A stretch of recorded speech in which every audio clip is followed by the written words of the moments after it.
अपनी धरती पर अब तक इस तरह के 2 वर्महॉल ढूंढे जा चुके हैं। इनमें से एक फ्लोरिडा कोस्टा रिका और बरमूडा के बीच बरमूडा त्रिकोण है, जबकि दूसरे की खोज अभी 26 वर्ष पहले 18 अगस्त 1990 को हुई जापान, ताइवान तथा गुआन के मध्य स्थित ये ट्रायंगल ड्रैगन्स ट्रायंगल के नाम से प्रसिद्ध है। क्या होते हैं ये वर्महॉल? वर्महॉल इस अखिल विश्व ब्रह्मांड के वो छिद्र हैं जहाँ पर समय और आकाश की सारी ज्यामितियाँ एक हो जाती हैं, अर्थात यहाँ पर समय और आकाश का परस्पर एक दूसरे में रूपांतर संभव है। समय और आकाश की ज्यामितियाँ एक हो जाने की वजह से इस अखिल विश्व ब्रह्मांड में जितनी भी विमाएं हैं वो सब उस बिंदु में तिरोहित हो जाती हैं। इसी वजह से इस बिंदु में प्रचंड आकर्षण शक्ति होती है। तो अगर आप किसी वर्महॉल के मुहाने पर खड़े हैं तो उसकी अकल्पनीय आकर्षण शक्ति में फंस सकते हैं। एक बार कोई भी वस्तु उस छिद्र में फंसी तो वो स्वयं भी उस बिंदु के समान हो जाएगी, लेकिन अगले ही क्षण वो इस बिंदु से बाहर किसी दूसरे लोक में होगी। जितने समय तक वो वस्तु उस बिंदु में रहेगी वो अपने आप को उस ब्रह्मांड की सारी विमाओं में व्यक्त करेगी, लेकिन ये समय इतना कम होता है कि न तो इसको किसी भी तरह से मापा जा सकता है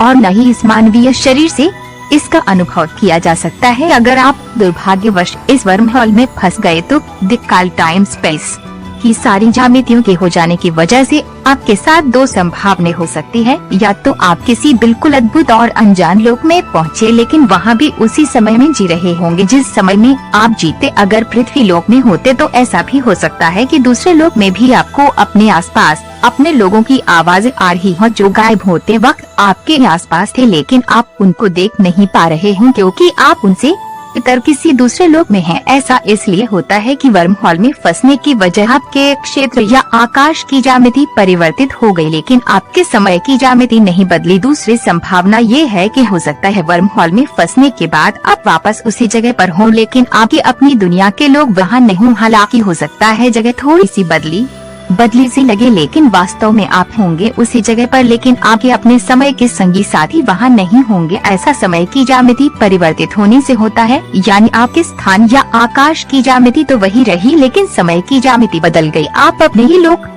अपने ही ग्रह पर लेकिन किसी और समय में होंगे। यद्यपि वर्महॉल की परिकल्पना वैज्ञानिकों के लिए अभी भी चुनौतीपूर्ण बनी हुई है, लेकिन ब्रह्मांड के अद्भुत रहस्यों में से एक वर्महॉल ने कई अनसुलझी गुत्थियों को सुलझा भी दिया है। पृथ्वी पर स्थित वर्महोलों के संबंध में वैज्ञानिकों के एक दल का विश्वास है कि इस प्रकार के अनेक छोटे वर्महोल्स इसके जल या स्थल भाग में स्थित हो सकते हैं, पर किन्हीं कारणों से उनके मुंह बंद रहते हैं और अदा ही खुलते हैं। किंतु जब खुलते हैं तो इस प्रकार की घटनाएं देखने सुनने को मिलती हैं। ये छिद्र कभी कभी ही क्यों खुलते हैं और अधिकांश समय बंद क्यों रहते हैं, इस संबंध में जानकारी प्राप्त करने के लिए वैज्ञानिक अब पृथ्वी स्थित अपनी प्रयोगशाला में ही छोटे आकार के वर्महोल विनिर्मित करने का प्रयास कर रहे हैं ताकि उनकी प्रकृति के बारे में गहराई से अध्ययन किया जा सके। यदि ऐसा हुआ तो फिर लोकांतरों की यात्रा बिना किसी कठिनाई के कर सकना संभव हो सकेगा और व्यक्ति इच्छा अनुसार किसी भी लोक का सफर किसी भी समय सरलता पूर्वक कर सकेगा। ऐसे गमनागमन कार्य साहित्यों में यत्र वर्णन भी मिलता है। महाभारत में एक इसी तरह के प्रसंग का उल्लेख वन पर्व के तीर्थ यात्रा प्रकरण में मौजूद है, जिसमें बंदी नामक एक पंडित ने यज्ञ के आयोजन के लिए विद्वान ब्राह्मणों को समुद्र मार्ग से वरुण लोक भेजा था। चर्चा भी है कि यज्ञ के उपरांत वे सकुशल पुनः उसी मार्ग से पृथ्वी लोक आ गए थे। इससे स्पष्ट है कि तब लोग उस विद्या में निष्णात हुआ करते थे जिसे आत्मिक या उच्च स्तरीय रूप माना जाता है। यदि ऐसा नहीं होता तो उनका वापस लौट पाना एक प्रकार से अशक्य बना रहता।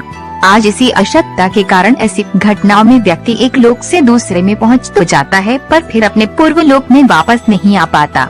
इससे ये भी साबित होता है कि अन्य लोगों का सुनिश्चित अस्तित्व असंदिग्ध रूप से विद्यमान है। इसी का समर्थन करते हुए प्रसिद्ध वैज्ञानिक रिचर्ड एच ब्रायंट अपनी कृति अदर वर्ल्ड्स में लिखते हैं कि भौतिक आयामों से परे अपने ही जैसे किसी अन्य विश्व ब्रह्मांड के लिए यह जरूरी है कि व्यक्ति 4 आयामों के अतिरिक्त और 4 आयाम हो। ये आयाम प्रत्यक्ष आयामों को ढकेंगे नहीं, वरन हर नया आयाम प्रत्येक दूसरे से समकोण पर स्थित होगा। वे कहते हैं कि यद्यपि इस प्रकार की विचारधारा सिद्धांत रूप में संभव नहीं है, फिर भी गणितीय रूप से इसे दर्शाया जा सकता है। उनके अनुसार यदि भौतिक विज्ञान की पहुंच से बाहर दृश्य आयामों से परे कोई पड़ोसी अदृश्य संसार वास्तव में है तो इसे 5वें, 6वें, 7वें और 8वें आयामों से बना होना चाहिए। इस प्रकार विज्ञान ने भी सूक्ष्म लोकों के अस्तित्व पर एक प्रकार से मुहर लगा दी है।